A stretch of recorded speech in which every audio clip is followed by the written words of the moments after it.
musajja era sebo mulanga gwebadde nga kubira onalebo wange Sekiteri Kinyeko abasirikale bwe bawulidde eddoboozi lye bakendeezaamu baatubasize okuba abantu emigo nekasanaze nti minisita waffe wali owa security n'ensonga z'obwa pulezidenti Beri Kinyeko embeera erikati eriyaddeko mu kibuga Kampala naye nga sebo oyo nigwebaza oba abantu bajja wa sebo oleeta ababaka nga bansonga oganoonetera abo nale bukyali Sebandeke leero mulengedde ng'ali mu kakiiko ali mu kucunya abamalwaliro g'obwannannyini lwaki babba abantu ondeetera omubaka Michael Kakembo w'Entebbe naye ab'Entebbe babbagaga nti oyo taata Ntebbe ambulensi kanda zonna eyo kakati ondeetedde ono yawulidde dda nti Makindu East kamobile money katambula mpola akawunga bwakagaba era kalituusaaga mu ggwanga Uganda naye ng'ekisookera ddala nze nange ebyesente zino naabye nga bye byafuuse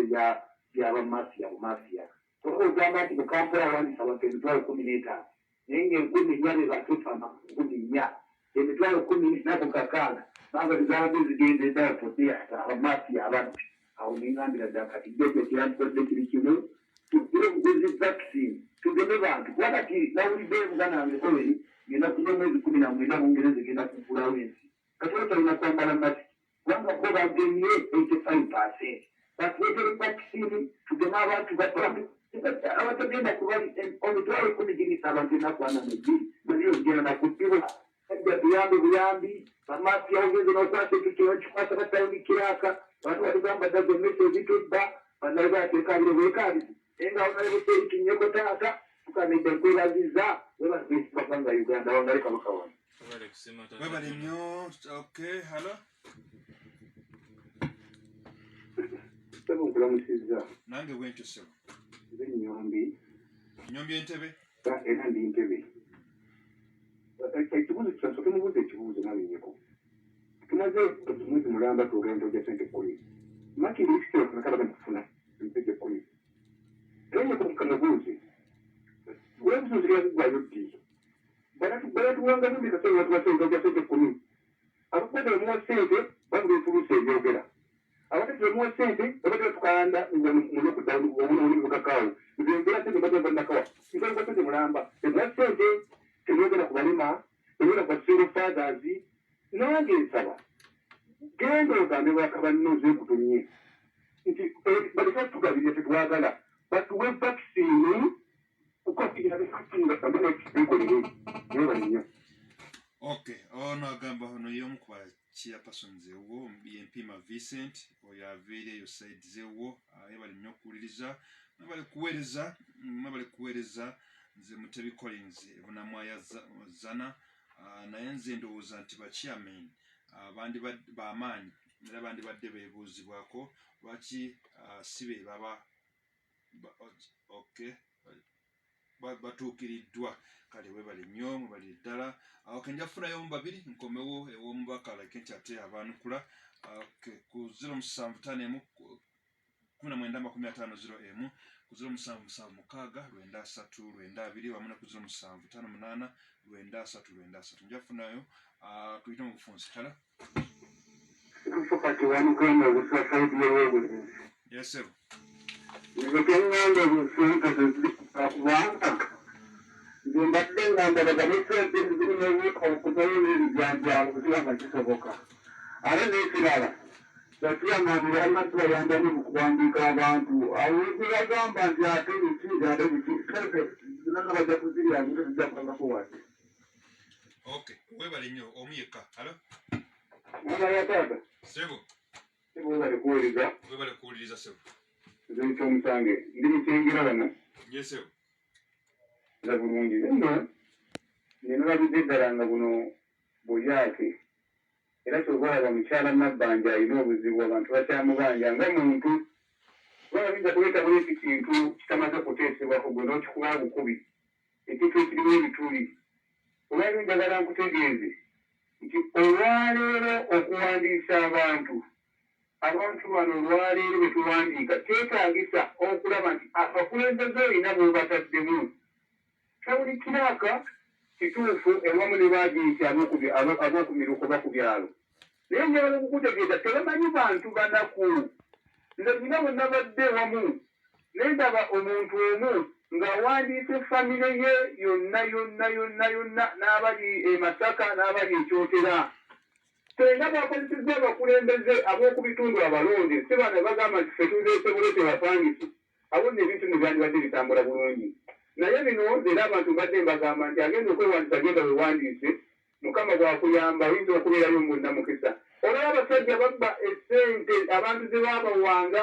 olina leeta taniyembe y'akawunga nga kuliko n'amagi kuliko enkoko kuliko buli kimu temanyi gye babitwalanga mabalakisi. Kakati olwaliro ng'ogamba nti emitwalo 10 waliwo gigenda okulaga. Abasajja baazimba ebizimbe mu coronavirus oli eryaggwa. Mulaba ebizimbe bidduka misinde mmwe temumanyi bidduka misinde temumanyi. Coronavirus yagenda okuggwa nga abantu bamaze okuzimba agazimbe gaabwe. Olwaliro eddiru gye balimu. Kale mukiza tukomaawo kankomewo ew'omubaka mukyaliko bayitirivu wano ndaba amasimu gakyayakira ddala naye akadde katusalako onalevu bannayuganda obawulidde baddemu. Mukulu Owen nkulaze nti bannayuganda baabuuka era oba owulira mu bibuuzo oba ne mu ndowooza zaabwe baagala kukola tebaagala kubazanyira ku mitwe baagala vaccine basobole okukola baagala kulaba nti eddembe lyabwe teririnnyirirwa mu kiseera kino baagala kulaba nti omukulembeze akola kyalina okukola baagala kulaba nti buli omu yeenyigira mu kino ekiseera okulaba nti tugonjoola buno buzibu bwe tulimu naye bannayuganda ffe kyetwagala okubagamba kubanga guno omulembe balonda mulala tugenda kusiiwuuka empisa kubanga gavumenti tugenda kusiiwuuka empisa kubanga emitendera gye tulina okuyitamu okulaba nti tu addressinga ebizibu bino ate bagijjeewo omala oyimiriza parliament nomala noyimiriza authority council ezirina okutuula ezirina okulondoola okulaba baani abalina okufuna sente zino zirina kuvaawa kyekyetaagisa then kitegeezo tuzizzaayo eri mu bantu era gavumenti tugisindikira okuwooninga okusembayo ife twajja tumaliridde twajja emitima gikalubye twajja tugenda kuzanyira mu nsonga za muntu wa wansi era bwe baba balowooza babadde bali mu byabufuzi bino ebya bulijjo bye bajja ne bawuddiisa abantu ffe tugenda kuddayo mu bantu kubanga ffe ekyokukola abaatuwa eddoboozi lino tubamanyi be bakama baffe baatusindika mu parliament si kugenda kuwummula baatusindika mu parliament kulaba nti omusawo asobola okufuna eddagala asobola okufuna byalina okukozesa mu kujjanjaba asobola okufuna ekyetaagisa okulaba nti asevinga munnansi baatusindika mu parliament tebamanya nti eno embeera erigi munnange nkutegeeza kino nakutunyuzaamu neŋŋamba General Museveni waaba agenda kwogera ne parliament kololo yonna ebayiye era tebakkiriza masimu tebakkiriza n'ebintu ebirala n'ogamba kati omubaka faba ennaku zino tunootinga ku masimu gaffe tuli ba generation eno tetulina tambula na gutabo bunene naye ne bagamba tolina yingira na simu kana te wali we tutuulira obulungi naye ne kuva tuyingira parliament beekwasa magala nnyo okwerecording parliament ate musango ky'okurecording omuntu kyaba ayogera oli waaba akaddiye nga kamera ezimu basooka zikwatamu okugjayo ekifaananyi ekituufu tetulina kulimba ggwanga nze mba nsazeewo okukolesa essimu yange okulaga eggwanga abantu balina okugoberera omubaka waabwe ekikyakola ne bamanya nti ddala akola gyali oba abakubisa katemba kati wenjagala okusindika warning esembayo kubanga kati ffe twavuddeyo nga alternative government ne tuvaayo ne tuwa emitendera engeri gye tusuubira ebintu bino birina okukolebwa vaccines okulaba nti bagula vaccine ezimala okulaba nti zijja mu bantu abantu basobole okukola okulaba nti tubeera n'eddagala mu ddwaliro tubeera ne oxygen mu ddwaliro okulaba nti abasawo baffe basobola okukuumibwa obulungi mu kukola kubanga obulwadde tebulina gye bulaga naye n'okukwata abo abaavunaanyizibwa mu kuleka embeera eno okusajjuka okugeza minisita owe-education kubanga abamu mu mikwano n'abakyala n'abaŋŋanda okugeza kube baaleka embeera eno nesajjuka abaana twabata ne baddayo ku ssomero ne tutegeera nti abaana bali ku ssomero obulwadde buli omwo bubaluma abagagga ne batandika okujja abaana baabwe mu masomero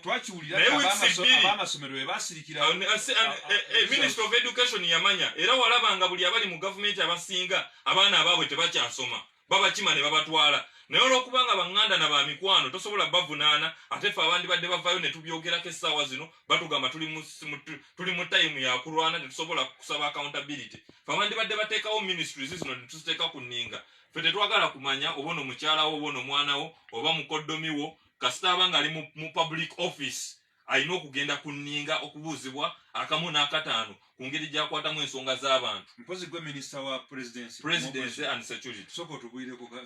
mu dakika nga 2. We nakutunyuzaamu ne nkugamba muganda wange mukulu Owen, ffe tugenda kuvaayo okulaba ntuwa alternatives. Government yandibadde ekola etya? Mu kiseera nga kino president nga bamuwadde budget ennene nga tulina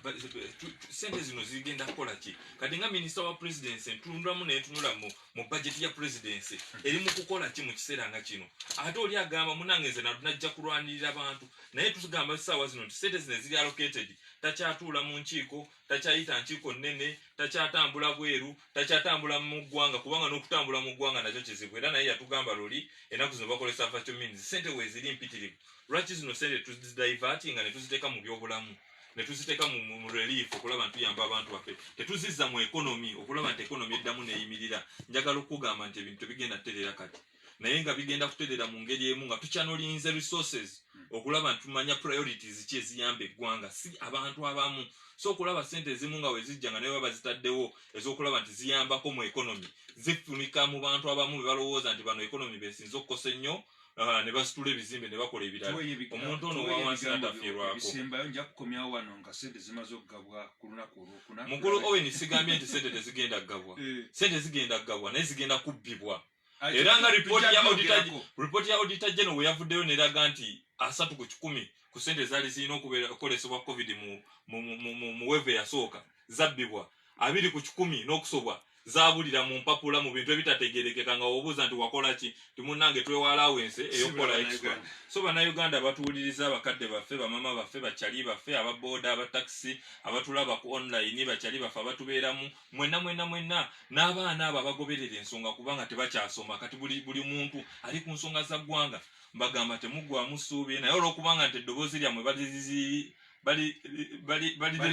balikomezza weriyina okukola, affe tugenda kusalawo tudde eri abantu baffe. Ffe ekyokukola tukimanyi, ekyokulaba ntuteeka gavumenti ku nninga okukola ekyo kyerina okukola, kubanga emitendera gyonna abantu mwe balina okuyisa eddoboozi lyabwe okulaba nti ebintu byabwe bikolebwa, okulaba nti ssente waabwe ey'omusolo ekola kyerina okukola, balina abantu be beesiga okuteekayo ate bagiremesezza. Naye nkubira nga minisita wa security ne presidency, kooti yavaayo n'egamba nti abantu be baakwata ne batwalibwa mu kooti y'amagye balina okuzzaayo babaleete mu kooti ya bulijjo. Emisango egyo kooti y'amagye terina buvunaanyizibwa bulaba nti butrayinga emisango egyo. Tubadde tulaba wano ebiseera ebisinga nga ne bakwata omuntu nga yassa abantu tebamutwala mu kooti y'amagye, naye ku mulundi guno we bakwata abantu baffe babatwala mu kooti y'amagye. So twetaaga okutafuta etteeka, naye kubanga tumanyi ne zino powers President Museveni under ministry, kubanga ministry ya presidency ekwata ku nsonga z'omukulembeze akolesa excess powers okulaba nti anyigiriza bano abamuvuganya. Osuubira ddi gwe nga minisita wa presidency ali ku ludda oluvuganya gavumenti, osuubira ddi okutuula ne minisita w'eggwanga avunanyizibwa ku nsonga z'obwa president mwogere ku nsonga ziri mu ministries zammwe? Njagala okutegeeza nti tugenda wandikira abantu bano, tugenda bawa alternatives zaffe kubanga tulina flow ya parliament nga batutadde ku parliament, tulina sisinkanira wali nkuweereza biki byendowooza mu alternatives, tetulina kugenda kunyumyamu kacaayi. Musole bulungi mwera. Honorable Siibula abantu baffe ababadde batulaba okusookera ddala twagala okubeebaza olw'okutuzaamu amaanyi, twagala okubeebaza olw'otugoberera, twagala okubeebaza olw'otuwabula, twagala okubeebaza ebyo byonna bye mukola eri struggle ebyokulaba nti eddoboozi lyoyo omuntu asemberayo ddala wansi liwulikika. Twagala okubeebaza kubanga mu abatuwaniridde, mu abatufudde ki kye tuli, ate mu abasalawo nti Uganda egenda kutambula mu ango gye mugyagaliramu. Tugenda kusigala nga tutambulira wamu, naye nammwe nja kubasaba mwekuume obulwadde buno okulaba nti tebubanyigiriza, naye n'oyo alina kyalina abeeko gw'ayamba mu mbeera eno gye tulimu. Abantu baffe bali bubi ddala, oba olina neibawo ng'osobola omuwa kamere muyambe, nga we tuteeka gavumenti ku nninga n'ebitongole birina okukola kye birina okukola, oba nga we tukolesa spaces ez'enjawulo, tulabe nga ate n'abantu baffe tebatufaako. Tekigasa kubeera nga goli bulungi nga naye waliwo ki, naye olwokubanga abantu baffe abapipa abanuupu babaddemu mulo. So kyovalaba tubasaba nti banaye basigaliremu ddala mulo, naye tusaba Mukama Katonda abawe nammwe bye musinga okwagala, naye tubeebaza ak'ensusu. Honorable waliwo akasembayo, waliwo abuuzizza nti Honorable nga tetunaba kukulaba nga ogabira ku bantu ku kamere oba nti abantu mwandibadde mubaleka ne basuukuuka emmeeme ne babanja obuwanguzi bwabwe. Weewaawo tutendereddwa ng'abakulembeze kubanga abamu ku ffe tusuubira nti gavumenti erina kukola kyerina kukola okulaba nti abantu basobola okuba obulungi. Gavumenti weba egambye nti ssente zakuwa abantu za mmere zirina kuba ssente zirina kugenda mu bantu kuwa mmere. Tubadde tujja tuyamba abantu baffe enkola eyamu eyaffe eyange nga Pacifically Honorable Nyeko sijja nnyo waliwo ebintu ebimu humanity olina kubanga si kituufu omubaka otugaba naye tetugabira mu butuufu kati tulina kukulembeza ekyo nga tugabira abantu emmere naye olw'okuba nga tutendewaliddwa tugenda kutandika okuteeka ebintu bye tukola ku social media mu mpola mpola naye ekisingira ddala obukulu mu revolution kulaba nti gavumenti ekola kyerina okukola kubanga be balina ssente z'eggwanga basobola okukozesa n'abamu ku ffe kati tetwagala tugende mu mbeera yakulaba nti naffe akatini ke tuyina ate konna tukamalirayo ate ng'ovudde mu kamalirayo ate tuwabe ogenda okwekanga bannaffe ab'emitima eminafu basobodde okubateekisa mu ndagaano kyotayagala mukulembeze waabeeremu. So ekisingira ddala obukulu kuteeka gavumenti ku nninga kubanga tetujja kugula ambulance zimala, tetujja kuteeka ddagala mu ddwaliro limala, tetujja kusindika abaana baffe ku ssomero ng'omubaka bonna yabasasulira. Ekisingira ddala obukulu kuteekawo mbeera era ky'ova olaba osindika omubaka wo wa parliament agenda ateese saagenda bbe aleete mugabaneko n'abatindi nedda agenda ateeseze bonna. So tujja kusigala nga ffe tukola kye tulina okukola tugabira eri abantu baffe mu mpola kubanga tulina mwaka okuntu toyinza laba muntu ng'afanjala n'otamuyambako tobola tubakubiriza nammwe mubeere n'omutima. Honorable Siibula abantu baffe mwebale tugoberera Mukama Katonda batukumire people power our power. Ndowooza muwulidde Honorable amaze mwebale kubeerako mwebale kwekuumirako Mukama Katonda abawe ebisinga okubeera ebirungi. Pannaye Honorable Nyeko aba waali ate ng'akyali ku nsonga